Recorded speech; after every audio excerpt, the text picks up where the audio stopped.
का तहे दिल से हार्दिक स्वागत करता हूँ। मुझे उम्मीद है कि हमारे समाज को सही दिशा निर्देश देंगे आदरणीय मैडम कीर्ति सिंह जी। आपका बहुत बहुत धन्यवाद।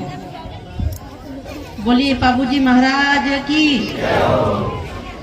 बोलिए शिवशंकर भोलेनाथ की, शबरी मात की। आज इस मंदिर प्रांगण के अंदर जिस तरीके से मेरे समाज ने मेरा स्वागत किया, अभिनंदन किया, उसके लिए सबसे पहले तो मैं आप सब लोगों को, अपने भील समाज को, अपने भाइयों को, बहनों को, माताओं को दिल से आभार प्रकट करती हूँ कि आप लोगों ने मुझे याद किया इस मौके पर और मुझे यहाँ पर बुलाया और ये जो मान सम्मान दिया।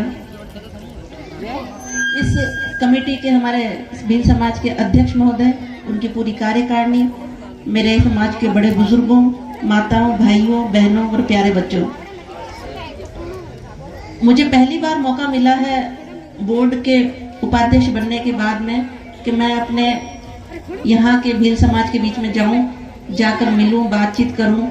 और जिस तरीके से हम बात करते हैं बार बार कि कहीं ना कहीं भील समाज के अंदर पिछड़ापन है और जिस तरीके से हमारे समाज के अंदर कई कमियां हैं, उन कमियों को दूर करते हुए हम किस तरीके से विकास की मुख्य धारा के अंदर बढ़े, अपने बच्चों को आगे बढ़ाएं, ये हमारा मुख्य उद्देश्य होना चाहिए। क्योंकि आप भी जानते हैं और दुनिया का हर व्यक्ति मानता है कि भील भोला होता है,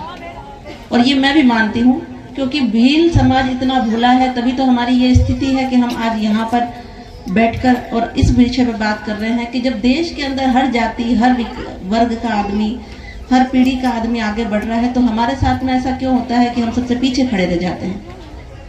इसका निस्तारण के लिए हमें आपस में मिलना चाहिए, बैठना चाहिए, बात करनी चाहिए, चर्चा करनी चाहिए, क्योंकि कारण तो कई बार हमें भी पता होते हैं, लेकिन हम आखिर में जाके उलझ उन्हीं मामलों में जाते हैं। जिस तरीके से हम ईश्वर के नाम पे, धर्म के नाम पर, बाबूजी महाराज के नाम पर अगर एक हो सकते हैं, तो समाज के नाम पर एक क्यों नहीं हो सकते हैं। यही तो धर्म ही तो यही सिखाता है कि आपको एकजुटता होनी चाहिए, और उस एकजुटता को जब आप यहाँ तक लेके आते हैं, तो मेरा ये मानना है कि समाज के अंदर भी एकजुटता होनी चाहिए। क्योंकि मुश्किल ये है कि हम किसी भी रूप में जहाँ पर भी देखते हैं, सामाजिक रूप से,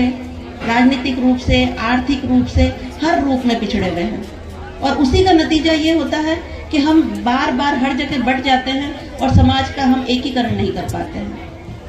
तो जब हम सामाजिक रूप से एकजुट हो जाएंगे, तो आप मान के चलना कि हम राजनीतिक रूप से भी एक हो जाएंगे, और हम आप लोग मान के चलना कि जिस तरीके से हमारे समाज में शिक्षा का अभाव है, शिक्षा की कमी है, और जिस शिक्षा को लेकर हम रात दिन प्रयास करते हैं, उसके अंदर भी एक हो जाएंगे। हम कई बार बात करते हैं और बात करने के बाद में हम लोग बात करते हुए चर्चा करते, आप मेरी बात सुनोगे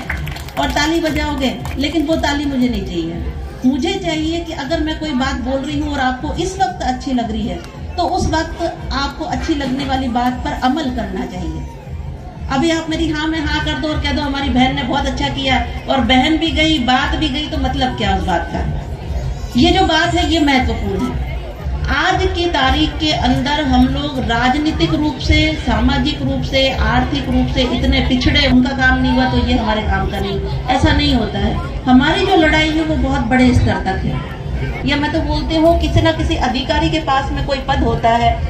तो वो एकमात्र या एक या दो आदमी होता है। बेटी बहू आपके सामने माइक पर भाषण दे रही और मेरे समाज के आदमी मुझे प्रशंसा करके ताली बजा रहे हैं, तो जब एक के साथ में ऐसा हो सकता है, तो हमारा दायित्व बनता है कि हमारे समाज की सारी महिलाएं, सारी बच्चियां, उनको पढ़ने का हक होना चाहिए। लाभ उठा रहे हैं या नहीं उठा रहे हैं, ये विचार करने का विषय है। क्योंकि जिस तरीके से अगर सरकार की जो सुविधाएं हैं शिक्षा के प्रति, अगर हम उनका भी लाभ नहीं उठा रहे हैं और अपने बच्चों को अशिक्षित रखते हैं, अनपढ़ रखते हैं, तो उसके अंदर कमी हमारी है, गलती हमारी है। अगर हमारे बच्चों के भविष्य के बारे में हम चिंता नहीं करते हैं, तो फिर मतलब ही नहीं निकलता है कि हम अपने आगे वाली पीढ़ियों को कैसे सुधारेंगे। क्योंकि हमारे जो बुजुर्गों ने किया था,